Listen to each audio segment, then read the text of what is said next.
All right, greetings, Internet. Today we are going to go through our third installment of one of these mixed breakdowns. I think I'm finally starting to get some of a system together. We'll be changing things up as we go along. The purpose of these is just to sort of give people um, just a no BS breakdown on some mixing techniques and just what to do about them, the approaches to go. And I'm not going to give you 5 million ways something's I'm not going to try to over explain things. I'm just going to show you certain ways to do things. Every single mix I break down, I'm going to try and do a little bit differently to show you guys some different techniques and hopefully at some point even get to some mixing tutorials. Anyway, this song is by the band Big Daddy and the Blue Notes, blues songs. We recorded it, gosh, 10 years ago on a Yamaha O2R. And yeah, 48, 24-bit.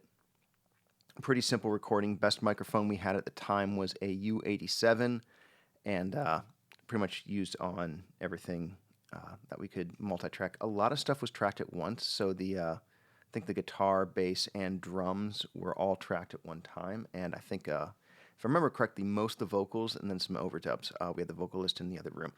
And yeah, just had fun with it. It's a single vocal track with some old man ooze in there, but yeah, I'll show you how we got from this, which is just a fader mix with all the plugins and processing turned off.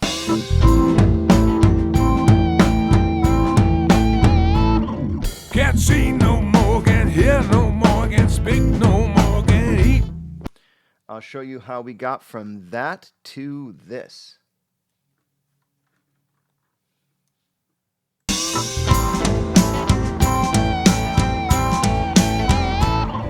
Can't see no more, can't hear no more, can't speak no more, can't eat. Love no more, can't screw no more, can't feel no more, can't pee. All right, so we're going to go through all of that, and it'll be over the course of several videos. We'll just start from top to bottom and see what we end up with. All right, so we will start with, actually we'll start with some basic mix approach, and then we'll move on to drums. So first thing I'll typically do when I fire up a song, when it's not mixed, sometimes they'll send like a pre-mixed or a mixed reference track that the band did themselves. Obviously, this one we did not. I'll listen to the song as a whole. So just whatever they send me, stems, full volume, just won't bother with the mix. I just want to hear what the song's going to sound like, or just sounds like sort of put together. So I'll listen through most, if not all, the song through and sort of get some ideas for what I want to do. And then I'll start on drums. And once drums are done, or once drums are rolling, rather, I think is a better term, I'll start bringing other instruments in. And one approach I will always try and do is nothing's ever done until the song's basically mixed. So, this may be a drum tutorial. The way I typically approach drums is you start getting them close. So I'll bring in like the kick, the snare, the overhead, start bringing the other drums in. But at some point, you're going to get them about 90%, and then you start bringing things like the bass and the guitars and the vocals, and you're making constant adjustments as you go until you're happy with the song. Because you'll start bringing instruments in, and then you'll just realize some of the stuff you've been working on doesn't quite work.